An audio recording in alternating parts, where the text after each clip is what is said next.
বয়সটা স্রেফ একটা সংখ্যা, নইলে কি আর 40-এর কোটা পার করা মোহাম্মদ নবী 22 গজে অমন করে ঝড় তুলতে পারেন?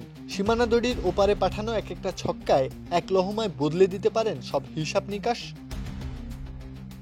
নবী যখন ক্রিজে এলেন, দলের অবস্থা তখন 5 উইকেট হারিয়ে 188। একটা সময় পর যা দাঁড়ালো 47 ওভার শেষে 9 উইকেট হারিয়ে 249।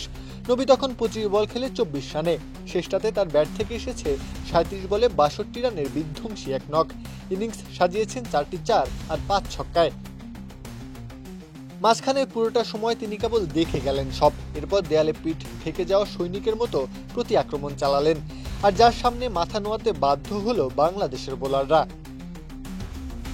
আর এটা ওইটা না, কাপড় ধোয়ার একটাই সলিউশন, চাকা অল ইন ওয়ান।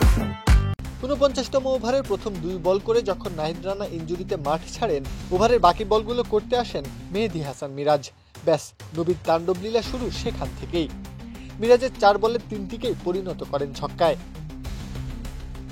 শেষ ওভারে নবীর রোশানলে পড়েন হাসান মাহমুদ। ওই ওভারে দেন 19 রান। আফগানিস্তানের 250 হওয়া নিয়ে একটা সময় শঙ্কা ছিল, তবে নবী সেসব ছক্কার মতোই উড়িয়ে দেন। শেষ পর্যন্ত আফগানরা পায় 293 রানের পাহাড় সমসংগ্রহ, যার কারিগর বুড়ো ঘোড়া মোহাম্মদ নবী। শুধু এক ম্যাচ নয়, নবী ধারাবাহিকভাবেই আফগানদের ফিনিশিংয়ের দায়িত্ব সামলে যাচ্ছেন। এশিয়া কাপে শ্রীলঙ্কার বিপক্ষেও একইভাবে ঝড় তুলেছিলেন। হিসাবের খাতা নিমিশেই করেছিলেন ওলট পালট, আজও সেটাই করলেন। তার বয়সী অধিকাংশ ক্রিকেটারই ক্রিকেটের পাঠ চুকিয়েছেন অনেক আগেই, তবে নবী ব্যাট হাতে এখনো শাসন করছেন 22 গজ। বোলারদের সামনে এখনো ভয়ঙ্কর তিনি। নামটা মোহাম্মদ নবী বলেই হয়তো এটা সম্ভব। প্রত্যহ কাব্য, খেলা 71।